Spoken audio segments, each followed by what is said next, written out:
Dr. Habermas, you came on my channel quite recently to talk about the resurrection of Jesus, and we decided to come back and do one on my main area of focus, which is survival after death and the near-death experience, and Right. how that's suggestive. So I suppose to begin with, where did you first start getting into this subject, and what did you find interesting about it? A long time. I've been doing NDEs. Well, it actually predates 1972, but I remember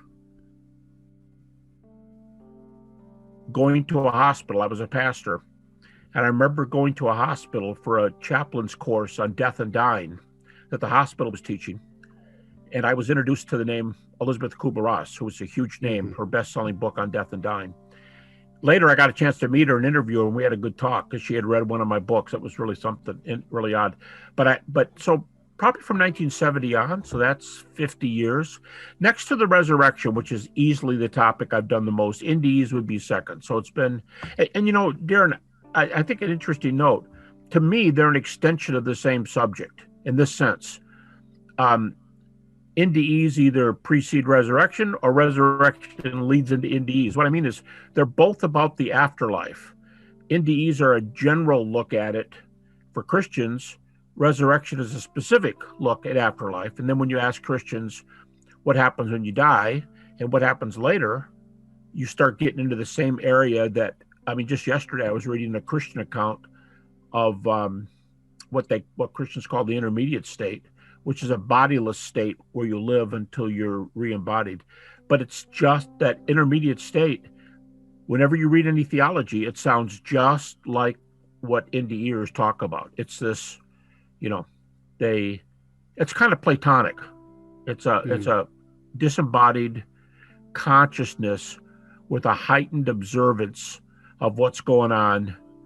And when they come back, they will tell those tales and remember them for the rest of their life. And in articles and research articles, those who've been interviewed 20 and 30 years after they had the NDE repeat statistically a really high percentage of what they did 20 or 30 years before. The memory is so impressed in their mind. Now, that's a subjective aspect. I'm more interested in the objective aspects and the over 300 cases that can be measured by things in this world.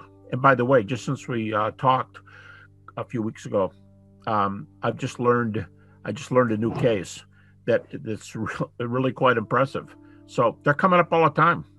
Yes, certainly. And there are some kind of pivotal cases that one always refers back to, like Pam Reynolds-Dench's case, and various other ones like that. But as you say, there are always new ones coming along, not so well publicised, but they are still there. Yeah, I'm skeptical. I know the Pam Reynolds case real well, and Mike Sabom, who broke the story, the cardiologist. Mike and I have been good friends for 40 years, and I like the Pam Reynolds story, but unfortunately, she gives, as I recall, she repeated 6 different areas of corroboration, which could be checked out. 1 or 2 of them are even in the medical report that were signed on by the Spetzer, the neurosurgeon who did her surgery.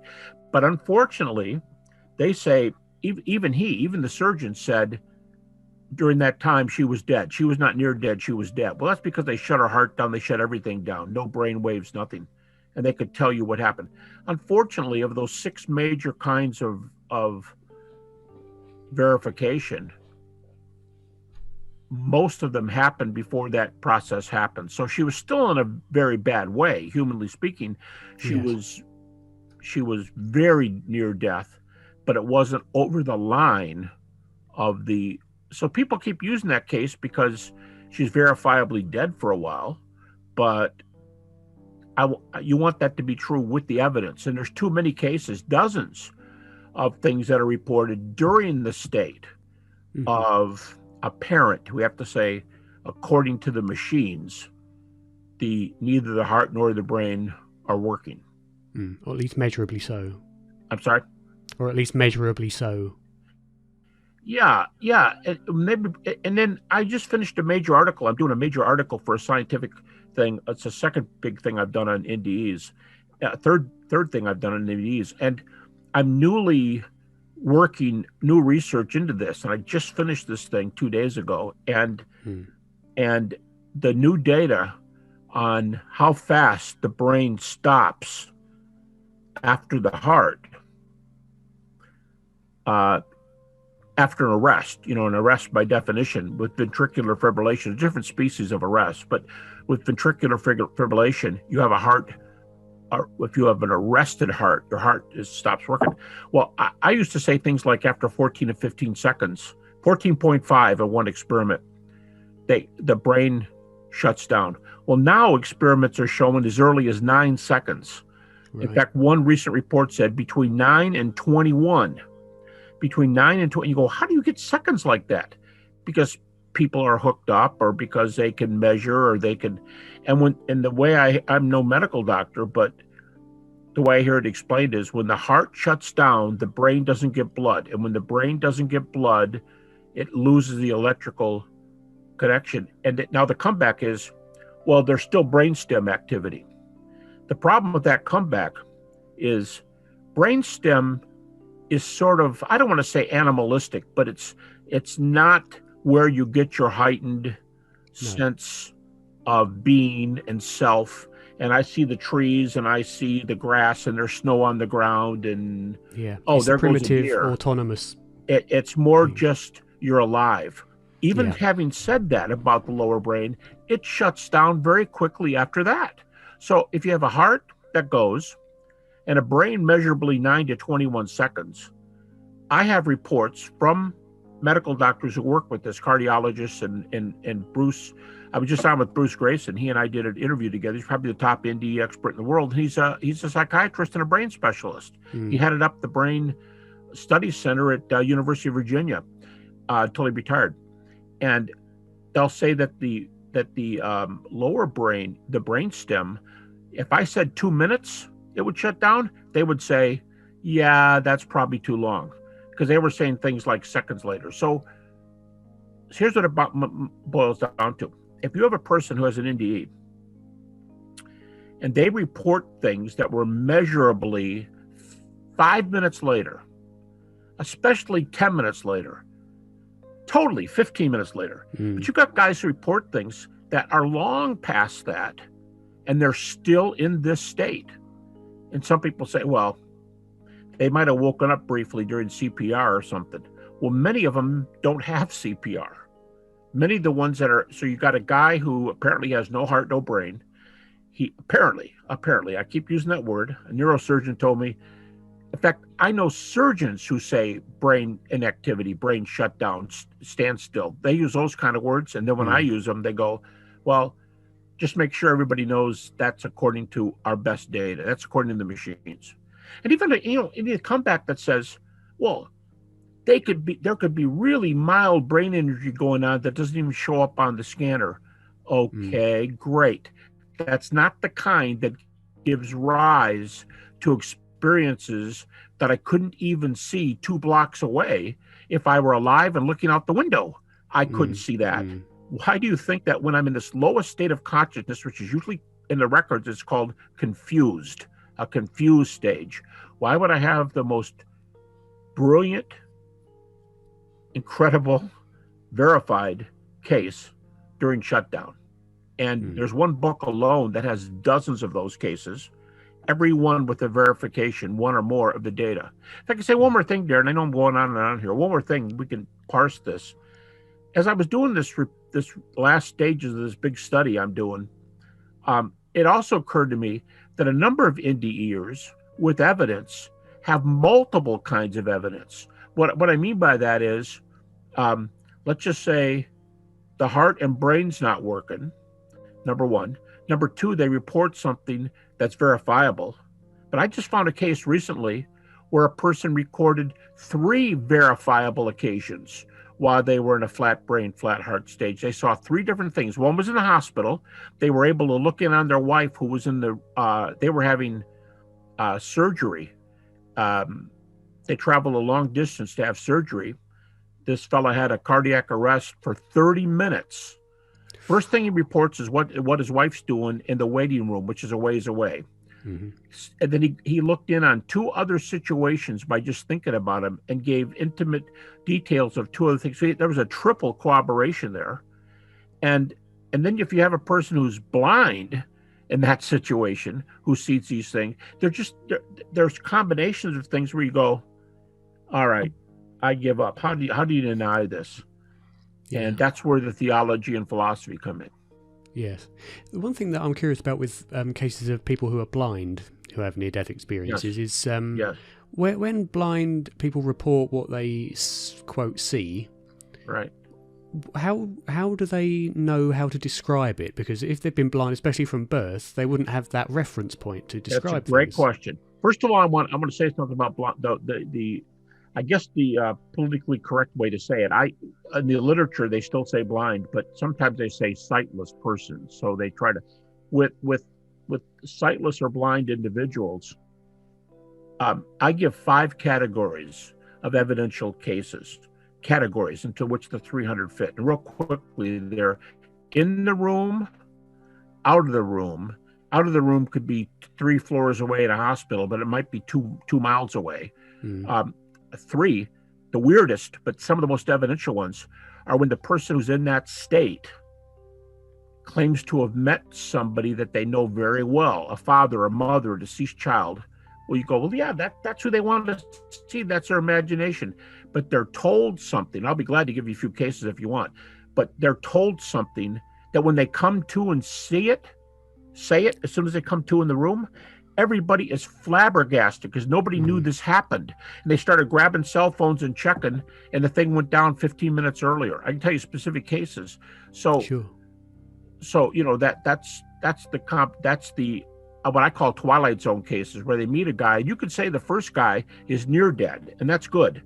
But if he was with his father, who was dead 10 years ago, and his dad told him, I'm just making this one up. I'm making up the kind of thing. If the dad said to him, and the man who has the ND, let's say he's 45 years old, and he sees his dad who's been dead for 10 years. And if his dad says, son, I'm sorry to tell you this, but your daughter was just killed in a car accident. And there's a case just like this. And when the guy comes to, actually, it wasn't, in that case, it wasn't him, it was his sister. His sister was they said, your sister's dead. But his dad was standing in the room. His dad had just talked to his sister on the phone 48 hours earlier. The sister was in a car accident and was killed hours before the NDE. And it was later verified. The place that verified her death couldn't get through to the parents because the parents were in the hospital with the 9-year-old boy who had the NDE. He'd been in a near-death state for 36 hours, and the fever had just broken at 3 a.m., and the doctor was in the room with him, and the kid woke up and said, I saw my grandfather, my aunt, my uncle. Okay, nobody's surprised. They're all dead, and everyone's going, you're seeing the people. And then he goes, and my sister was there, and the dad almost fainted because the dad just talked to her, called real fast. Sir, we've been trying to call you, but we haven't been able to get you. We get the answer machine, and we haven't been able to get the message. Yeah, your daughter just died. That's a third category. The NDEer meets a person who is dead. So you can't say it's cerebral. You can't say it's a little bit of brain energy. Okay. Fourthly, there's cases where they're shared. A healthy living person, doctor, nurse, friend, shares the NDE, and those are really weird. And then the last one's blind. And the reason I saved that for last, I'm going to be real honest with you, they're the weakest evidential category. There are some good cases. Now, back to your question, what do you say to a person? One of the questions in one of the interviews went like this. They asked the person, how do you see things? I know you've never seen this before, but you've heard people around you talk about black and white versus color vision. What kind of vision did you have? What you would think was black and white, 2 shades, or color? And the patient very interestingly said, I don't actually know what you mean by color, of course, But if you mean variations of intensity, yes, I saw different variations that distinguish things. And I thought to myself, what a cool way to define color. Yeah, variations of appearance. And that's all he knew how to say. And then a little while later, the NDE was over and they were blind for the rest of their life. The only time any of them saw was in the NDE. And and you go, well, that's nice, but then what do you do if it's verifiable? And there are a few blind verifiable cases. But to me, the strongest two categories are the NDEs at a distance and the NDEs where you get a message that nobody knows about from a person who's undeniably been dead for some time, but they're either buried or the funeral's imminent because it just happened, but they were dead. Those two to me are the ones that really get me. The stories about people like something just happened to your cousin in Afghanistan, and you're going to get the word, "I'm sorry about this." Now I'm making these up. That's not a real case. The one with the sister was a real case, but and then you get the telegram 2 days later that your cousin was killed. They're hard to explain naturally. So I'd say that and distance are the two best. Although I know skeptics. I know one of them personally. He and I have debated. One of the best anti-NDE guys. They like in the room corroboration. I don't know why, because you could say, well, you heard things you shouldn't have. Well, not when you're under general anesthesia, and many of them are, or not when you're flat brain, flat heart. But they like them in the room because they can be verified by other people. I think, that's good. There's dozens of those, but I like them at a distance where it'd be very hard for you to see it otherwise. I'm sorry, that's a definition of 5 things. I really think the blind is probably the weakest, but there's some good ones.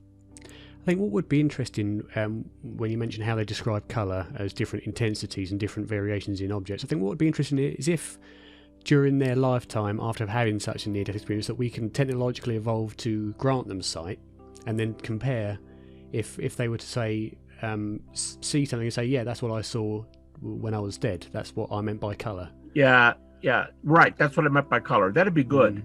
But of course, if they just said, yeah, your deceased brother was there, how do you know it was your brother? You've never seen the photograph. And then a critic's going to say, well, they just thought that guy there indeed was a brother. Now they're saying his brother. So there's this. So therefore, I just look for things that are like virtually undeniable. Like I know of 2 cases where the NDEer, one was a close friend, the other one was a sister. They had both died, not just within 24 hours. I think they both died closer than that to the NDE. And I don't know which I like more. I told a guy yesterday who was interested in evidence, I don't know what I think is a stronger case. If somebody just died 24 hours ago, the strength there is that nobody knows about it. Yeah. In some cases, the people involved didn't even know it happened. Okay, that's one. But in another way, the ones that have been dead for 10 years, that's another kind of evidence. I know of a case that was about 2 cases that were about 25 years. One case was almost 50, and it was verified. There was verification. I like the long ones too, because you can't even dream of saying that person's brain was working. Because their body's in the ground. The body and the brain has been in the ground for 10 years. So if you're gonna claim, for dualists, if you're gonna claim independent consciousness apart from the brain, naturalism's in a heap of trouble, philosophically. By the way, I just was told, I talk to these guys regularly, just communicated with Bruce Grayson, and some of these cases, there are naturalists now who are starting to expand their vision a little bit, and they're going, well, why couldn't naturalism be true and life after death be okay, sort of, for a few years? Or they have to start, and if you go, well, how long? I don't know, you might live for an hour and then your brain totally peters out. You go, oh okay, but what do you do with the 10-year case? Oh, I guess you live for 10 years. What do you do with the 40-year case? Wow, yeah. Well, and they usually punt at that point. That most of them don't go as far as I just did. They'll just go, yeah, let me think about this. And they, as far as you know, they're friends of yours. As far as you know, they never think about it. Yeah. I mean, the thing is, it's true that near-death experiences can't tell us about how long consciousness lasts after the brain's dead in and of themselves. Right. But the thing is, if the mechanism of consciousness is completely in the brain, we can understand that when the brain dies, consciousness dies. But if it continues after the brain is dead, we don't have a mechanism to determine why it would be annihilated at all. Because if it's demonstrated that it doesn't need a working brain, there you go, then we don't know the mechanism as to why it would be annihilated after that. Now, dare not to get into our last interview, but that's where NDEs and resurrection for Christians play off each other. Because I just got done writing a paragraph in this article that I just finished, and I said, it's good to keep in mind that we don't get eternal life from NDEs. That does not follow. And then I said, people handle that different ways, and one is yours. That would be a Platonic kind of way. If you've already been alive for a few years, what's going to make you die in that state? But then you got this other argument from Christians that say, yeah, but we've got the resurrection of Jesus, and the resurrection brings a whole lot of other things to the table that NDEs don't bring to the table. So for the Christian, the resurrection would be the best argument for eternal life. I think NDEs are excellent evidence for the beginning of it and cases where it appears to go on for a good number of years. That would be more, to me, a number of naturalists now. I give you names, but I think of two of the biggest naturalists in the world.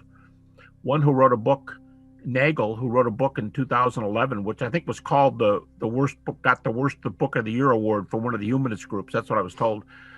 Well, you probably know the book. What's the subtitle for the book? Why Atheistic Evolution is Almost Certainly Incorrect. That's a subtitle. I don't recognize the book. I recognize the name Nagel. He's a naturalist. He's got I think he's got two doctorates. He's a professor, or was at NYU. A pronounced atheist. But the subtitle is Why Atheistic Evolution, or Why Naturalism is Almost Certainly False. Here's the killer. It's published by Oxford University Press. I don't think most presses would let that subtitle. It's too long, but it's an Oxford book. And the critics didn't like it. Well, anyway, I understand. I do not know this to be the case. I want to make that clear. But I understand that he is now embracing a Platonic view, which he kind of refers to as Platonic naturalism. So somehow out of the system, naturalists are expanding their worldview, and you've got people like, remind me, Sam Harris? Pardon? Harris? Sam Harris. Yeah, he's working objective ethics into the naturalistic worldview. There's an absolute right and wrong in the universe. And you go, yeah, how in the world? How do you get absolute ethics from a random explosion in time? Well, because we're evolving. Yeah, I get that. But what makes something right? What makes the right thing to do the right thing to do? Well, that's okay. We can work that out with naturalism. Now, here comes NDEs.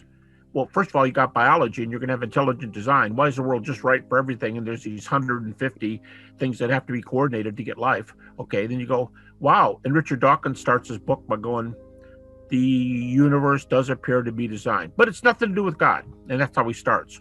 Then now we have a third one. You have ethics, you've got biology and order, and now you've got NDEs.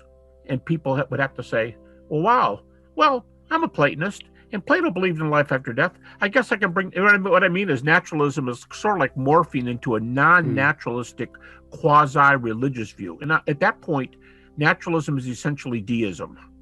There's a God, may or may not be involved with you, but you get ethics, order, and life after death out of the deal. Well, yes. That's what the famous English deists were preaching back in the Renaissance, back in the Enlightenment, when Herbert of Cherbury and people like that were preaching that this is a natural thing in nature, but they believed in God. They had to have God to make the system work. I think we're changing a little bit. Sorry to get off the subject there. I'm just saying, if you get ethics, order, and life after death, this looks to me more like a religion. I mean, a religion where there's a God and the order and some things are happening, and you better do the right thing. Yeah. Yeah. So I wonder what you make of my position, because whether I'd class myself as a naturalist or not, I believe everything is natural, but I believe that natural goes far beyond what we currently consider to be natural. So, most naturalists would say that brain creates consciousness and that's all there is. Right. And nature is material. Whereas I'd say, well, I think that effectively anything that exists is natural. And I believe it goes beyond physical. There's a certain nature of the universe that encompasses an eternal consciousness or a fundamental consciousness. Doesn't mean it's not natural, just means it's not a physical aspect of nature. Okay. And if say you have God can perform miracles, people would say that's not natural. I would say that is natural. That's part of God's nature. Now, in your system, is there a God? I don't know. You consider yourself, you would say, I mean, you're one of the most honest guys I've ever talked to, and that's why I'm doing the broadcast with you. I enjoy being with you. But you call yourself agnostic, so you rightly express that right there. You're just not really sure, right? Mm-hmm. So what do you say? There could be... Do you say there probably is, but you can't quantify? Or do you say right now, you say probably not? I say...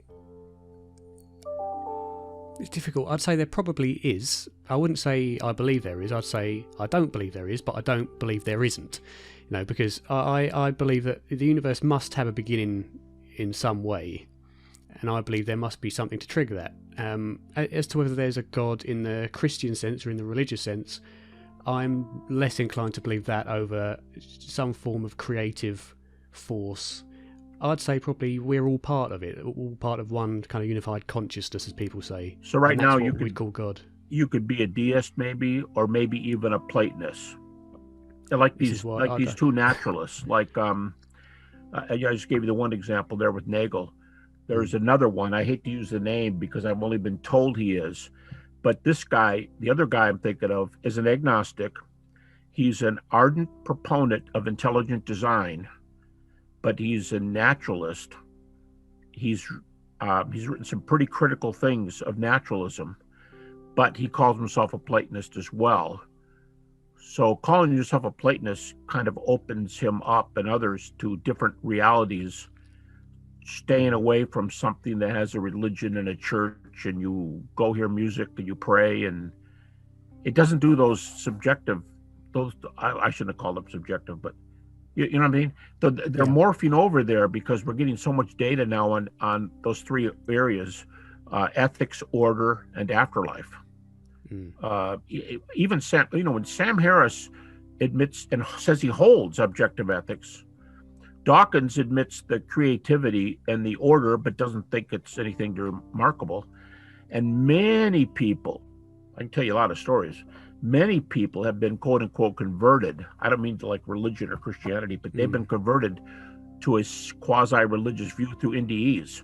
NDEs have caused them to think they better think about their future a little bit and think about an afterlife and they might even put these together. Well, if there's an afterlife, that would add up if everything's orderly, and I better watch what I'm doing with my actions because that's my ethics, and I'm going to be trying. And when people come back from NDEs, many times the biggest thing they say is, "We've got to love each other, do the right thing," and I'm going to go into some area, social justice, or I'm going to get a degree in social work, where I can,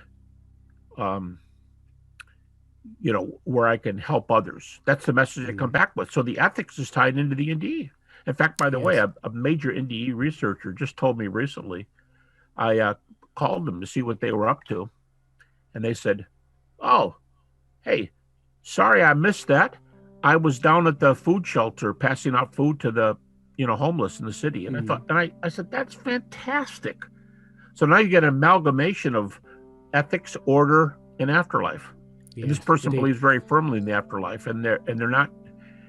Well, they take a different view from most people. Let's put it that way. Certainly, and certainly all the near-death experience researchers I know, despite being very scientifically minded, like Bruce Grayson, like Jan Holden, are some of the loveliest people you'll ever meet in your life. Just very inherently. That's right. You've interviewed Jan, right? Yeah, and Bruce. And Bruce. Oh, Bruce too has been on your show? Well, not as of yet, but he will be published soon. Yeah, Bruce and Jan are two of my two good friends.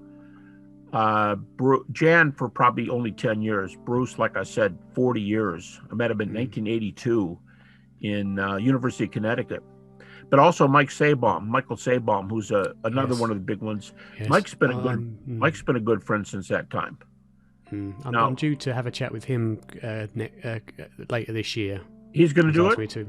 He said he'd be interested, but he's busy at the moment, so I'm going to email him in another 6 months. Tell him if he wants a recommendation for you, tell him to contact me. We talk regularly, we email regularly. We know each other. That. He's a great guy. He's a good scholar. Of the guys we're talking about, all three of those, Jan, Mike, and Bruce, are all, they will correct and qualify NDEers to be a little more precise and scientific, and once in a while they'll chew out some other big name NDEer for letting their scientific guard down, which is not what you'd think about somebody who thinks they've got this. In fact, you know what? I have this book open because I have to work this into my paper. This is Mike Sabom. He says in print, I now find it highly probable that the NDE is a spiritual experience during which the soul enters, quote, the shadow of death. Now, he defines in this article, it's called the shadow of death. He defines it as the in-between space between you're basically dead, but when it's totally over with your body, there'll be something else there who, it's going to go to, and he's a Christian, so he'll say it's going to go to a Christian worldview. Mike will. But he calls that shadow of death that in-between ground. And now he says, the phrase I wanted to read to you was, he says it's highly probable. But a lot of these people don't want to quantify the evidence. But I know off the record, they do. They just don't want to be quoted. And they think it's very likely that this stuff is revealed enough that we can say there's definitely an afterlife. Yes. With regards to Michael Sabom, I've brought up his name many times because obviously he's the one that published the Pam Reynolds case. And when I Mike? What did I say? Sabom? I don't know. Yeah. I didn't hear you. I'm sorry. Oh, yeah. I'll probably say something wrong, but yeah, Michael Sabom. That's right. I quote his, or I send links to his papers to a few people who have asked. They all come back and say, well, you can see that he's a Christian, so he's obviously going to be biased towards these things being real. Right. And to me, that criticism, especially for somebody who's Mike's one of the most careful scientific guys I know. He was a professor of cardiology at Emory University in Atlanta, which is one of our foremost medical schools in the country. Down here in the Southeast where I am, if I named 5 major medical schools, it would probably be one of them. And he was a professor of cardiology. Then he went in private practice. He's very careful. But that criticism of they're a Christian. Here's, to me, the way that these guys will talk, because I've had so many discussions with these folks, and I respect them, but if I were to say to you, well, here's this guy, Darren, and he holds XYZ, and he thinks there's an afterlife, and he's kind of a borderline Buddhist, automatically he's okay. Or if you said, yeah, he's one of these new guys who he's left naturalism for sure, but he's a Platonist and he believes there's a being there and there's ethics, order, and afterlife. You would say, Plato, that's cool. Plato's coming back. Yeah, that's neat. You say you're Christian and you're prejudiced right off the bat. But what happens if it's a Christian view that has data? I mean, just to give you, I don't want to get into history here and you don't want to go there, but I mean, I've written some stuff on comparative religious documents. And when you have reports in the New Testament that come from months, literally months after the resurrection, this is admitted to by Bart Ehrman, very well-known atheist New Testament scholar. He says 1 to 2 years. We have many of them. Another one said the same year, probably. Okay. And then you talk to somebody who says, well, the Buddha says, and as one famous Buddhist book, it's right on my shelf over there by a PhD Buddhist, he says, we don't know what Buddha said. We quit saying that. We don't. He He's a Buddhist. We don't know what Buddha said. The earliest sources are 600, 800 years later. We don't know what he said. Right. Christian goes, we got it from a month later. Yeah, but you're a stinking Christian. It's like there's this kind of prejudice that data don't make a difference. But what if that Christian was a skeptic and came to it by the data? We're just not. I think we should be more open to that kind of thing, where the guy's, Mike's very careful. He'll tell you what he is. He'll tell you he's a Christian, and he'll give you good reasons. But his science, he was one of the very first guys who did this pilot study on NDEs. He and another researcher where I got to meet at Connecticut. I'm just forgetting her name real quickly here, but they did one of the first NDE studies. He thought it was a joke, and then he did studies and found these cases. He also had a control group that had open heart surgery, and he asked them who they had not had an NDE, and ask them about that too. It's really interesting. He had like 25 of them as a control group and said, all right, let's just imagine, I'm going to give you a head start. You come out of your body, you're up above your body, you're looking down. What would you see? Mm-hmm. And they all give descriptions. It was part of the control. I think 23 out of 25, something like that, a very high percentage made one or more major errors, things that would never happen. Whereas the NDEers that they compared to them, I think 25 NDE cases, there was never a major error. There might have been something like, I think Dr. Mike was in the room and Dr. Mike wasn't there, but there were 23 people in the room and they just saw it quickly and mixed it up. Something like that, but not about the procedure, or not about what was done, or not about facts in the room. And you have other cases. I think that was Dr. Penny Sartori, wasn't it? Who's? Dr. Penny Sartori. Who said what? Penny said what? Who did this? She did what? No, Mike. They both did. Penny had a control group, and so did Mike. They both did control groups to compare how accurate the NDEs are. Yeah, Penny's been written up. Hers might have been published in a medical journal, but Mike's is published in the first for 30 years. It still may be for 40 years. Mike's book, I happen to have it sitting here right near me because I just finished this research. Mike's book is called Recollections of Death, a medical perspective. And he's got the control group in there. He's got the interviews with the original people. And it was called the first scientific study of near-death experiences, published by Harper. One of his patients described the dial on a machine that was in the room during the surgery and where the dial was. Where the little arm was that was going back and forth, and what happened.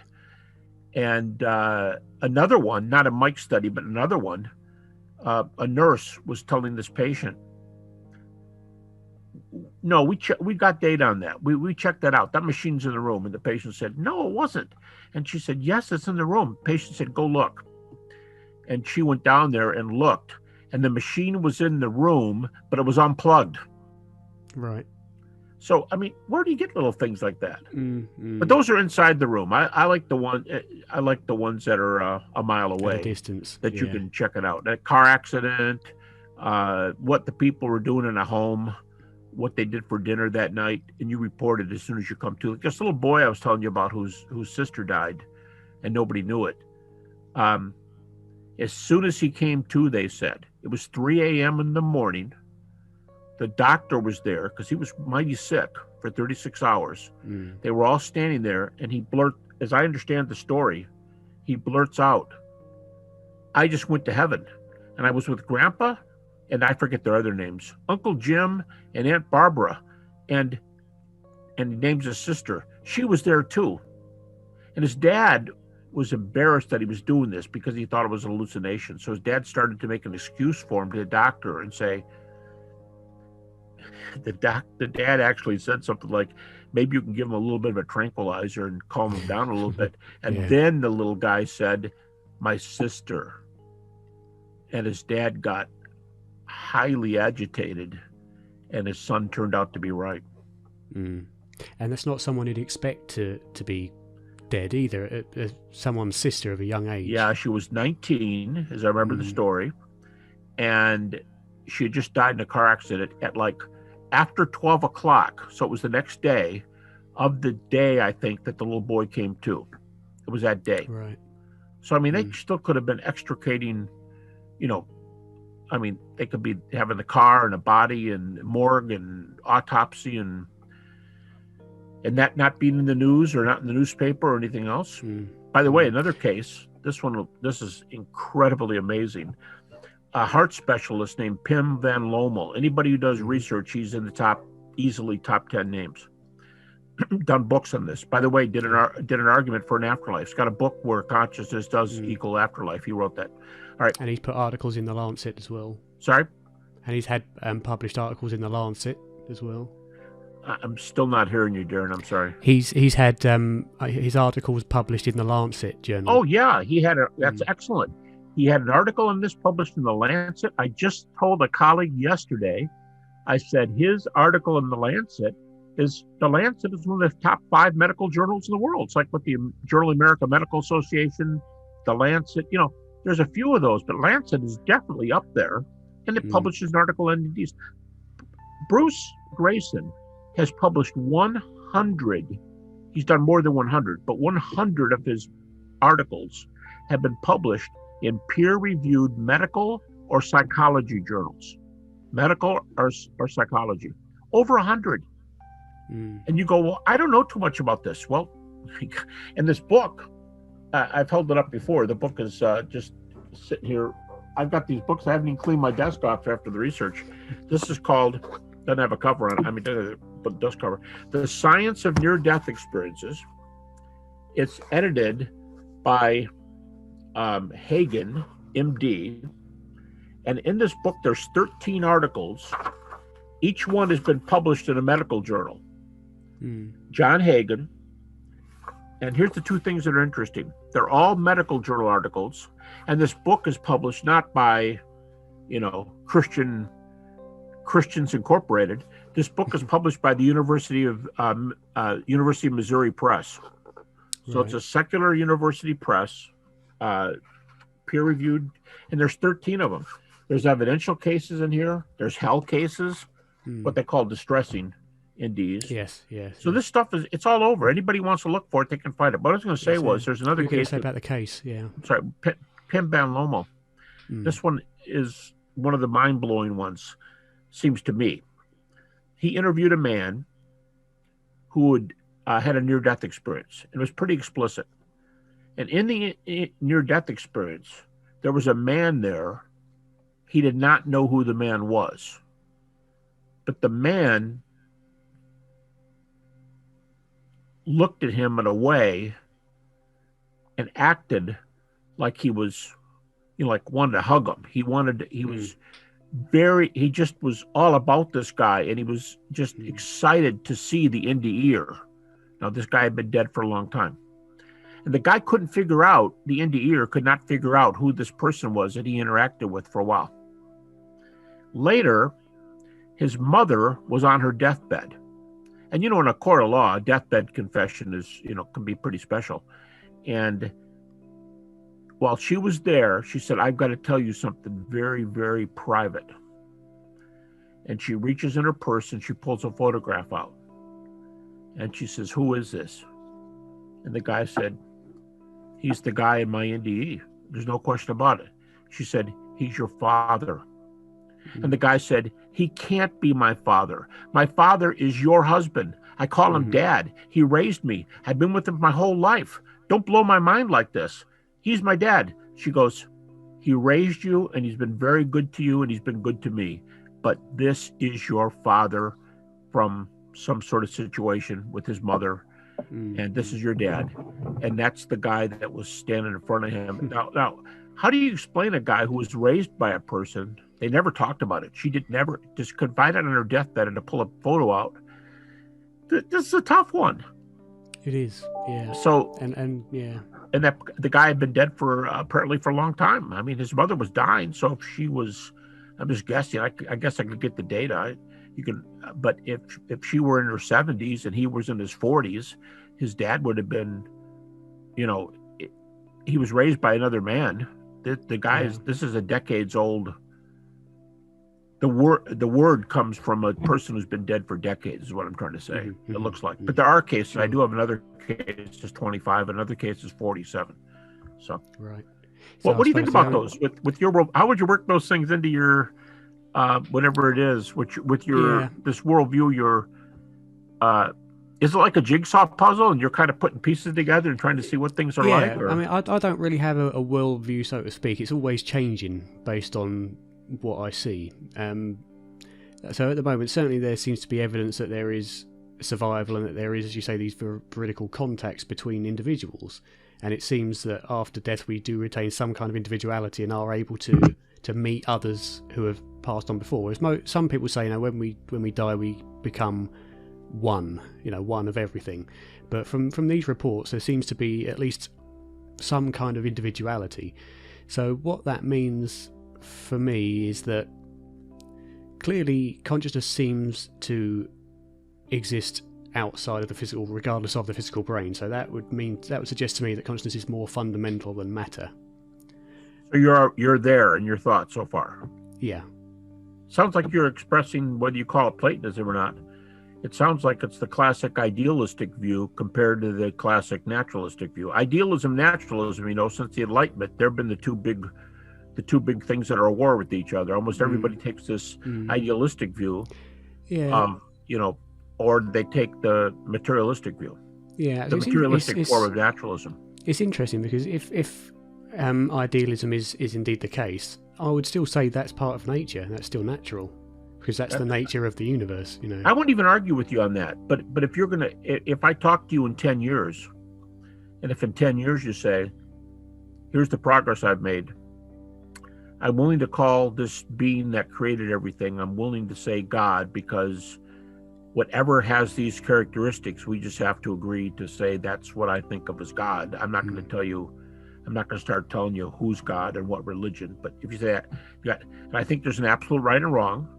The case that J.P. Moreland and many others use is torturing babies for fun is wrong. We all know torturing babies well, how do we know it's wrong? That doesn't come from an explosion in the universe, and you just don't have any problem throwing a rock into the lake. Did the rock drown? No, the rock's not living. Well, what if it's living? You don't do that to living things. Says who? And there are a number of people like Nietzsche and Hitler, and I understand, I've read this, but I haven't done a lot of study, that Hitler republished some of Nietzsche's books, some of these nihilistic books from, what would that be, about 35, 40 years earlier, where life it's a different kind of life. Nietzsche made some incredibly horrible comments, I think, about we don't need to treat each other well. But where does that sense of treating them well come from? So if I met you and you said, yeah, there's a being like this, and I'm convinced, or I'm already convinced of some kind of, like Sam Harris, of an absolute right and wrong, there does seem to be design that seems to be undeniable, if Dawkins is willing to admit it, whatever. And now I've got an afterlife in my program. I think you're building something. Yeah. This sounds like an idealism more than even deism, if you want to take a classic philosophical view. Yeah, I mean, the moral question is a very, very big question, and my initial thoughts go to that it's subjective in the human mind. I don't think it's absolute. It's what, Darren? I think morality is a subjective thing that stems from the human mind. I don't think it's an objective thing, although I've never really looked into moral philosophy, so I'm not really qualified to say either way. That's just how I initially think of it. Have you read Sam Harris on this? No. I just wonder, because he's claiming, I understand, he claims that he believes in objective morals. Mm-hmm. And of course, he's a very famous atheist, one of the four horsemen. And indeed, if he is therefore an atheist, he'd have to quantify where that ground of morality comes from. Exactly. Because it would have to be rooted in matter. And that is a real issue, since matter doesn't have consciousness as far as we know. And within DEs, consciousness is not dependent on matter. In your view that you're building here, you said you already think consciousness extends beyond death? I think consciousness is a fundamental part of the universe, and I think what I'd consider God, I wouldn't consider God a separate entity. I'd consider God to be kind of an amalgamation of all of our experience in one field. Pantheism? And I've got no idea. I've never done philosophy. Pantheism? Well, the view that God is the system. God is everything. It's not a personal element. Yeah. He doesn't want you to go to church and praise him. I mean, that's fine if it makes you feel good, great. But he doesn't require that. I shouldn't call him he. It's not even the being that runs the universe. It's the universe. That sounds okay. So maybe I'm a pantheist then. That sounds about right for where I am currently. Yeah. So now you're between pantheism, idealism, and deism. Those are three you're working with. This is exactly why I never got into philosophy. It's too many labels. Exactly why you're what? Exactly why I never got into philosophy. Maybe those labels would help. I mean, I got some books on British English deism over here, and I love reading them because when the deists were writing, they studied the world religions, and they got started by saying, there's a God, there's morality, and here's the common threads that all the religions have. And one of them had 7 of them, one had 5. Herbert of Cherbury had 5.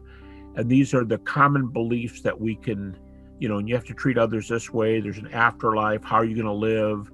There's a God. You're going to be called to account somehow, however it is, you're going to account for it. And so they built this natural religion that doesn't. Christians talk about 2 books, the book of nature and the book of revelatory, like Jesus Christ and what came in history. The deists take the nature book, and they're big on the nature book.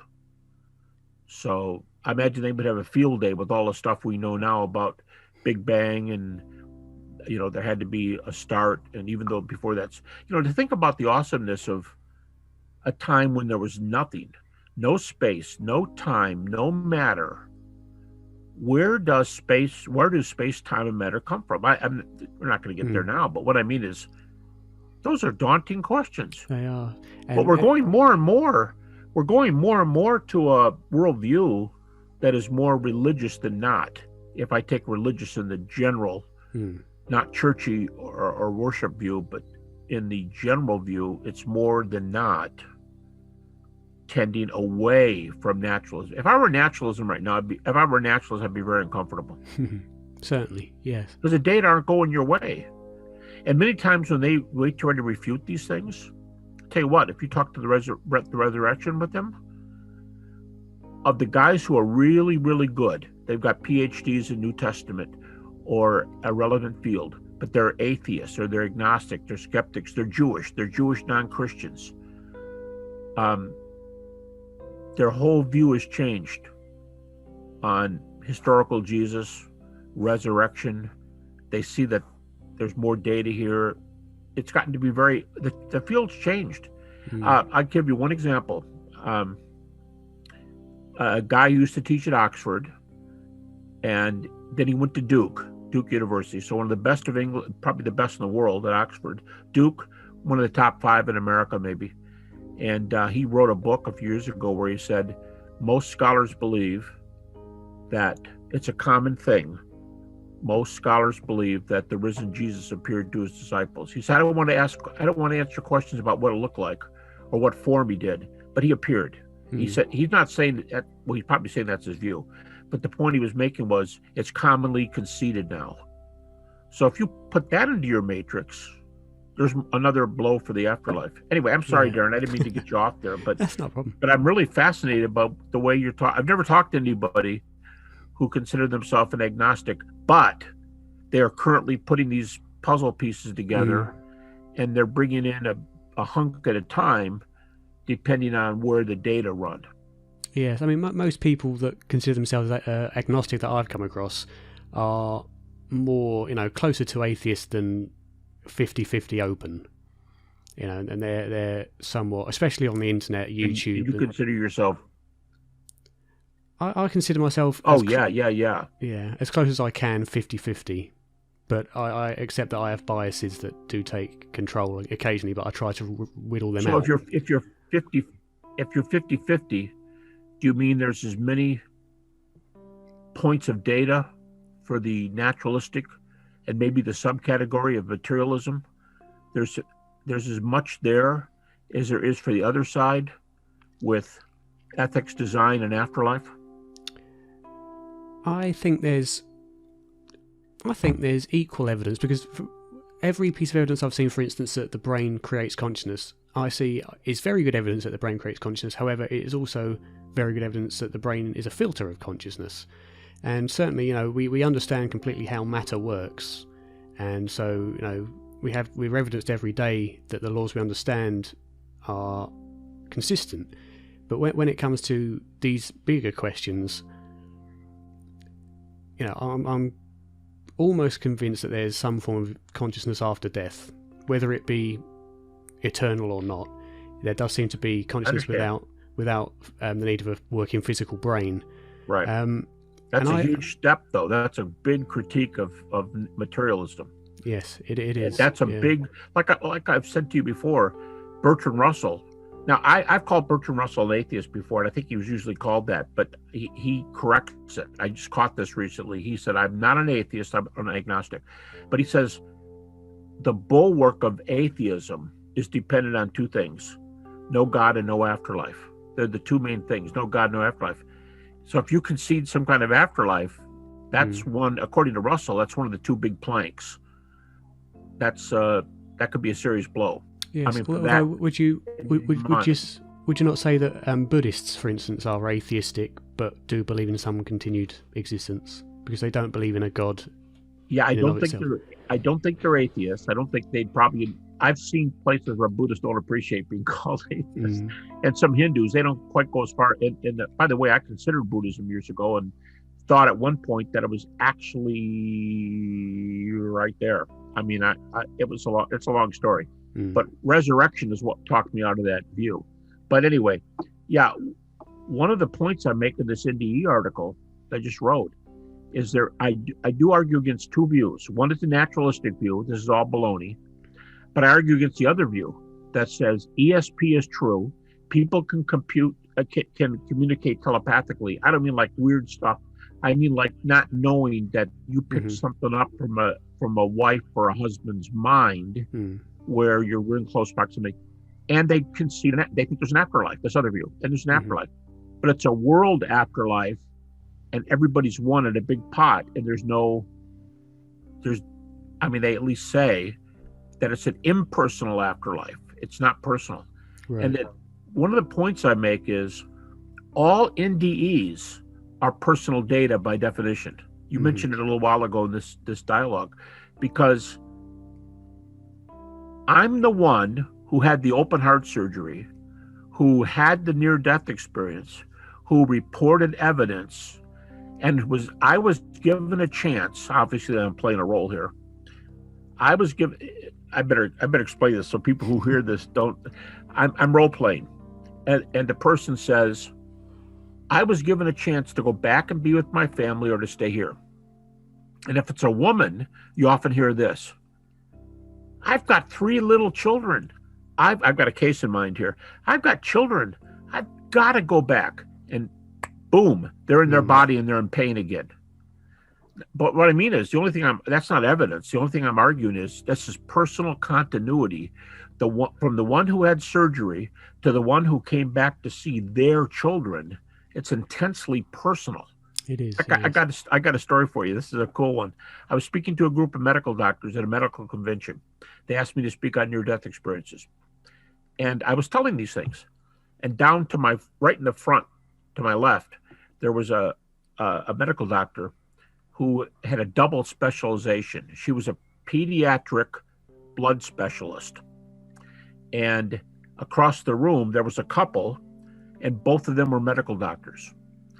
And then, I'm sorry, 2 couples. I won't confuse it. The one I'm going to talk about, the guy was a Stanford MD, and I think he was an ear, nose, and throat. His wife was right next to him, and she raised her hand and she goes, imagine the crowd. Okay, so there's medical doctors here, and the Stanford MD's wife says, during the Q&A, she says, I've been to heaven.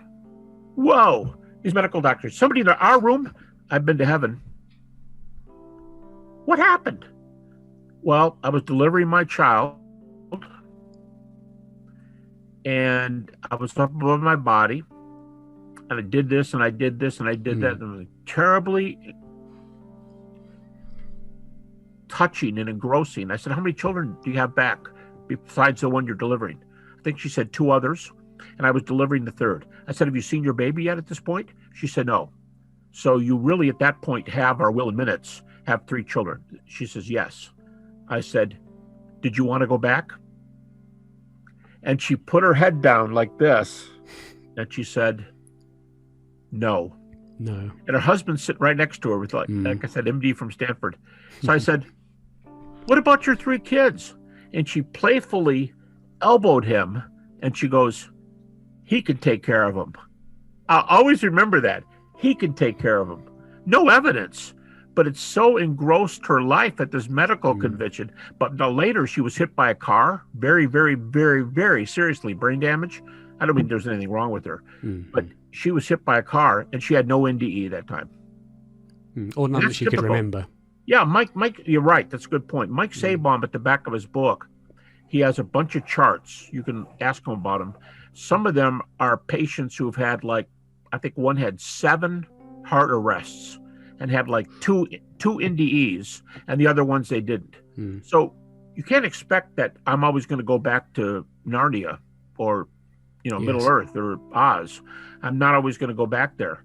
The other times they have no memory. Oh, by the way, in cardiac NDEs, which are common, in cardiac cases, there's very commonly a loss of short-term memory.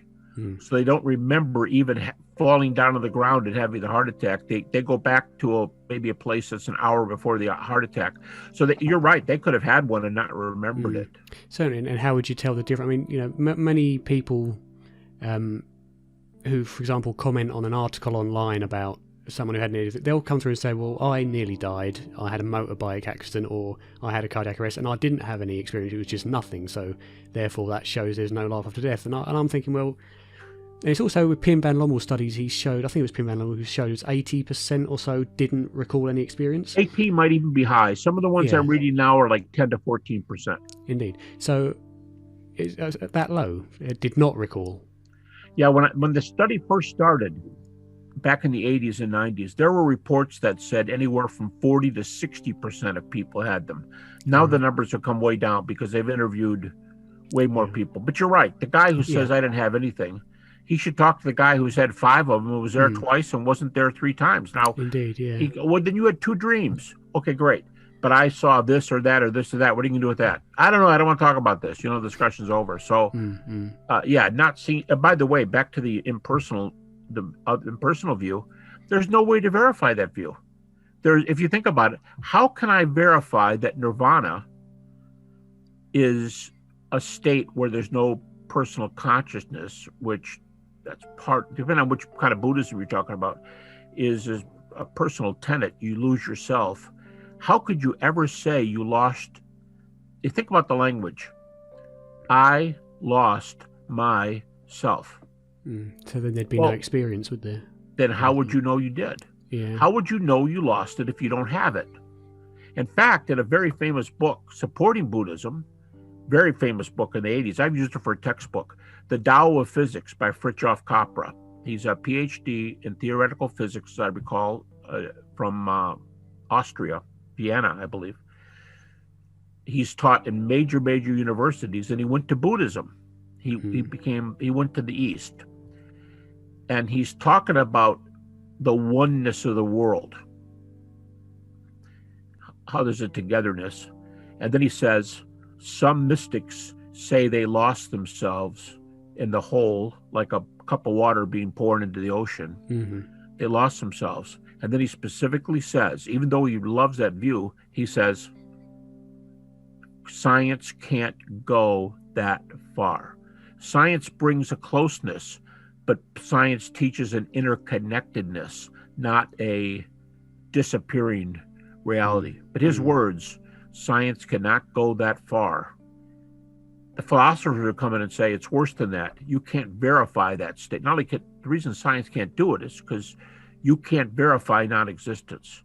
And every bit of NDE evidence we have is personal. Because back to that example, the woman with their kids, She was delivering the baby. It's her husband who's next to her. She's on her third baby. She doesn't want to come back. She did come back, and now she's sitting next to the husband with 3 children. What I mean is the whole continuity. She knows her name. She knows who she is. She knows who her husband is. It's all intensely personal. And the people who meet their father from 5 years earlier, 20 years earlier, and he tells them something that in the case where the daughter just died, and nobody knew it, there's a connection there. I know who my daughter is. I know who my dad is. That guy who saw the man who's his father, who he never knew in his life, the guy who raised him was not his father. But he recognizes all these people. These are intensely personal situations. Yes. So you're right. We don't have eternity here. We don't have eternity, but what we have is intensely personal, maybe more personal than this life, this physical life, more intensely personal. And you go, well, it could stop, or it may be Neverland somewhere. Great. But why don't we talk about where the data go? Because we not only do we not have that data, you could never report it. It's 2 big problems. Yes, indeed. So I think personal is clear. Now I'm going to take, again, I have to interject. If you take resurrection of Jesus and the data that come after that for continued existence, to me, a Christian would say that's how I get to eternal life. Well, another Christian view would be I read it in the New Testament. They would say that too, and I'm fine with that. But being a very empirically minded person, I like things like the resurrection and near-death experiences. Also, post-death visions, another category of people who see a husband or wife the same day they're buried or soon afterwards, and the person sometimes tells them something, and they come back just briefly, and usually all they say is, "I'm fine, don't worry about me." And you go, no, don't. They're gone, and it's 10 seconds. Well, sometimes that happens when 4 people are standing around. The person's in the room. 4 people are there. In fact, I won't tell the name because I don't want to embarrass anybody, but one of the best known skeptics in our field, the skeptics love him because he's very skeptical. He had an experience like this, and a person to whom he was very close showed up while he was working, and it's forever affected him. So much so that he says, I'm a Christian, although, like I said, he has all kinds of skeptical views that Christians aren't crazy about. He says, I'm a Christian, but I know there's an afterlife because I saw this person. And he had no doubt that person was standing there. These are very impressive experiences for those who haven't. Yeah, so this person was dead, so it was an apparition. I'm sorry? So the person that he saw was dead. It was an apparition. Yeah, the person was dead and I think was just buried. I see. And I know a guy who knows this guy really, really well. They grew up together. They're best friends. They're 2 of the best friends. And as soon as I reminded him of that story, he says, oh, yeah, that's so-and-so, Dorothy Clark or whatever her name was. It's a very well-known case in their family because the gal died. And he also told me, he and I are friends, a skeptic, and he told me he didn't touch the person. It was a little bit scary because the person was surrounded with a little bit of just a thin veil of light around them. Right. But he said, this is important, he said, I had the feeling that if I had hugged that person, there would have been a body there. He isn't convinced it was like what Christians might call a glorified body of some sort, not some final state heaven. We're not talking about that, but something substantial, not something wispy. Right. And the person was right next to him. The person was, from the description, the person was just a few feet away from him. It's very intensely personal. Indeed. So, changing the subject very slightly. Sure. I saw a video recently that was kind of critiquing some of your views, and they were putting it across as the suggestion that you were using near-death experiences as an apologetic argument for Christianity. No. They said I said that?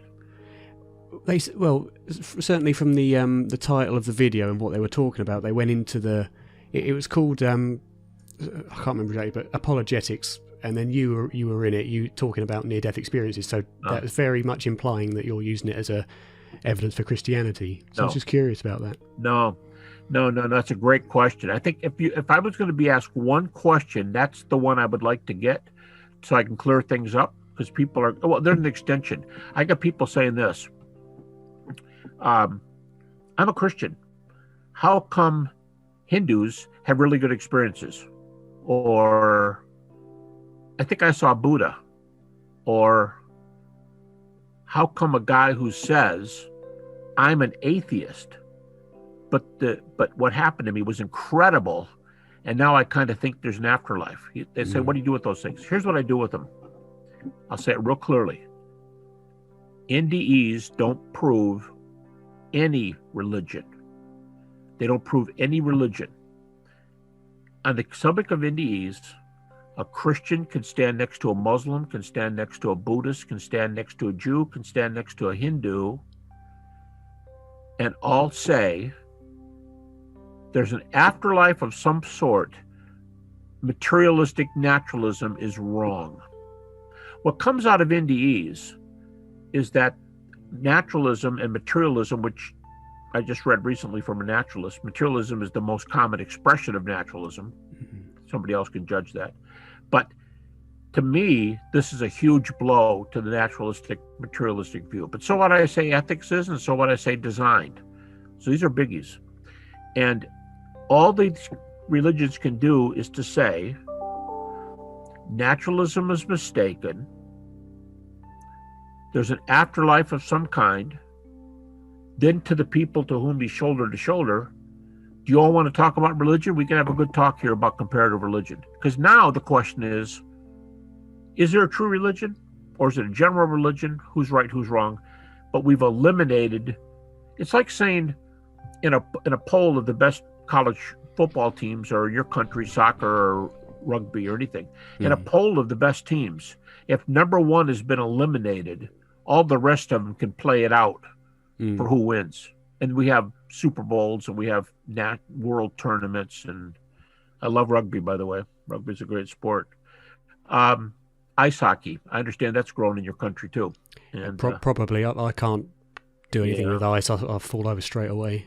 Well, I was the ice hockey coach at Liberty for 9 years. So, okay. So in a view like that, we at our university beat the number one school in the country just before COVID happened. And the tournament where it would all be decided who was who, they were number one, we were number two. They had already beaten us.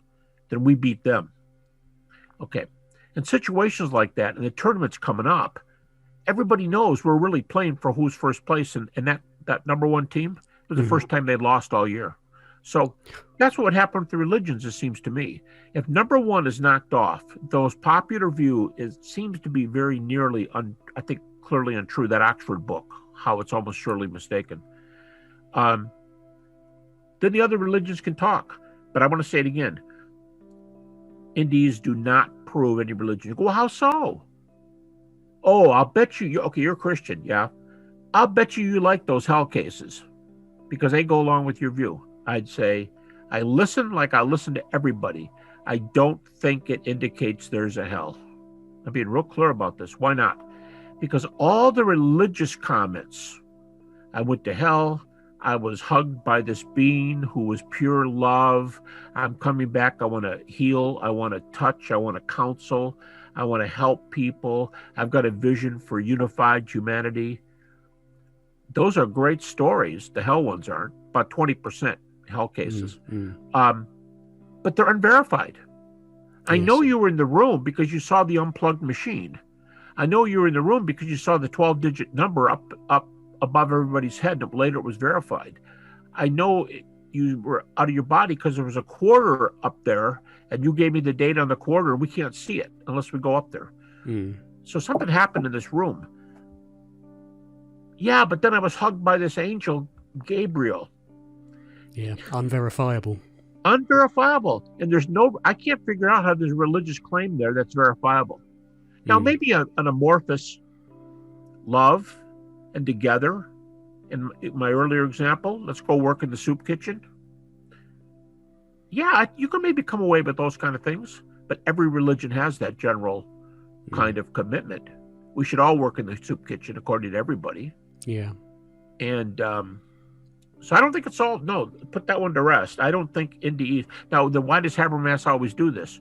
Because it eliminates, number one, a consciousness after death is indicated, and that's an open door for me to present evidence for the resurrection. And now I'll talk about Christianity, but you'll never hear me say NDEs prove Christianity or any other religion is true. So maybe those that would say you use need as an apologetic argument would be with that link to that and the resurrection, perhaps. Oh yeah, but it's the resurrection that does the rest of the work. The resurrection says how long the afterlife is. And they'll go, oh no, you don't get that from resurrection. I say, okay, well listen to my argument, and you tell me why that doesn't follow from this. Jesus' number one teaching, even according to the most skeptical guys in the world, Rudolf Bultmann, probably the most skeptical 20th century New Testament scholar, he said, as everybody does, that Jesus' major teaching is there's a kingdom of God, starts now, it goes forever, and what you do with me, I'm paraphrasing, he doesn't say it this way, but what you do with me determines where you spend eternity. He said, take up your cross and follow me. He said, he asked people to commit their lives to him, to his teaching, to him. And then he's raised from the dead. Now, if there's a God, and there's only one resurrection in the major world religions, nobody else even claims there's one, there's really good evidence for the resurrection. And he said he holds the key to the yellow brick road that gets you to the Emerald City, and he's the key holder. I just don't really have grounds for saying, I know you're raised from the dead because I saw you, but your message is not true. But if he's some kind of heretic because he's teaching the wrong things, why does this being who runs the universe, why is Jesus the only one who got this privilege and gave this message? I mean, it's not an empirical proof for the eternal life part, but it was his number one teaching, and he was raised from the dead to indicate it's true. I mean, according to Gospel of John, a lot of people don't like it, but according to the Gospel of John, because I live, you shall live also. So, and it's the most taught thing in the New Testament is that believers will be raised like Jesus. Now, who believers are is another whole subject. Yes, indeed. But what I'm saying is that's where I would go for eternity. The only guy who was raised with evidence said there is one, and I'll give you the key that gets you the door.